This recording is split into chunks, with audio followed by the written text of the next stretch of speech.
പ്രതിപക്ഷ നേതാവെന്ന നിലയിൽ രാഹുൽ ഗാന്ധിയുടെ ലോക്സഭയിലെ കന്നി പ്രസംഗമാണ് രാജ്യം ആവേശത്തോടെ ചർച്ച ചെയ്യുന്നത്.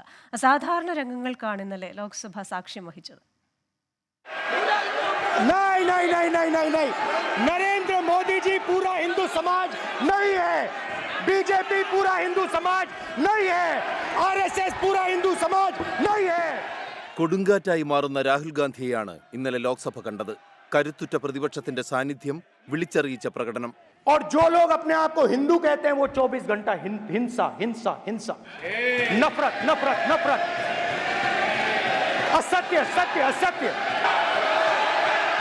आप हिंदू हो ही नहीं. हिंदू धर्म में साफ लिखा है सत्य के साथ खड़ा होना चाहिए. ഭരണഘടന മുതൽ മണിപ്പൂർ വരെ എണ്ണിപ്പറഞ്ഞ് സർക്കാരിനും പ്രധാനമന്ത്രിക്കും നേരെ കടന്നാക്രമണം നടത്തി പ്രതിപക്ഷ നേതാവ്. मणिपुर को आपने सिविल वॉर में डुबा दिया है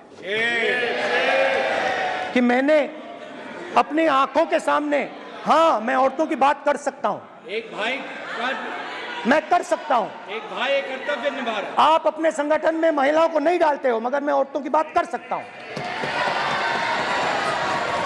1.25 മണിക്കൂർ നീണ്ട പ്രസംഗത്തിനിടെ പതിവ് വിട്ട് പ്രധാനമന്ത്രി നരേന്ദ്രമോദി തന്നെ ഇടപെടുന്ന സാഹചര്യവുമുണ്ടായി. विषय बहुत गंभीर है.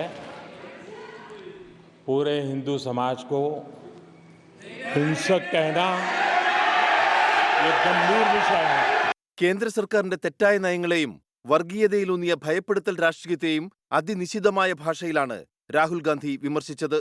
വിലക്കയറ്റം കൊണ്ട് സ്ത്രീകളെയും അന്വേഷണ ഏജൻസികളെ ഉപയോഗിച്ച് രാഷ്ട്രീയക്കാരെയും നീറ്റ് ക്രമക്കേട് കൊണ്ട് വിദ്യാർത്ഥികളെയും സർക്കാർ ഭയപ്പെടുത്തുന്നു. A number of NEET students, every single one of them tells me that the exam is designed to create a quota for rich people and to create a passage for them into the system, and is designed not to help poor students. നിയമനിർമ്മാണ സഭകൾ ഭരണപക്ഷത്തിന്റെ ഏകപക്ഷീയ തീരുമാനങ്ങൾക്കുള്ളതല്ല എന്ന് കൃത്യമായി ഓർമ്മിപ്പിക്കുന്ന പ്രതിപക്ഷ നേതാവിന്റെ ജനാധിപത്യ ഇടപെടൽ നമുക്ക് ഇനിയും പ്രതീക്ഷിക്കാം. This country has a government and you are the government, elected by the people, and I agree to that. But I would say to you that as individual members, as the cabinet, you do not spread fear in this country, that you do not spread hatred in this country, that you listen to the farmers of this country, you listen to the students of this country. Research desk 24. ലോകത്തെവിടെയായാലും ഏത് സമയത്തും 24 വാർത്തകളും augmented reality പാക്കേജുകളും എക്സ്പ്ലെയിനറുകളും വിശദമായി കാണാൻ ഞങ്ങളുടെ YouTube channel നിങ്ങൾക്ക് subscribe ചെയ്യാം.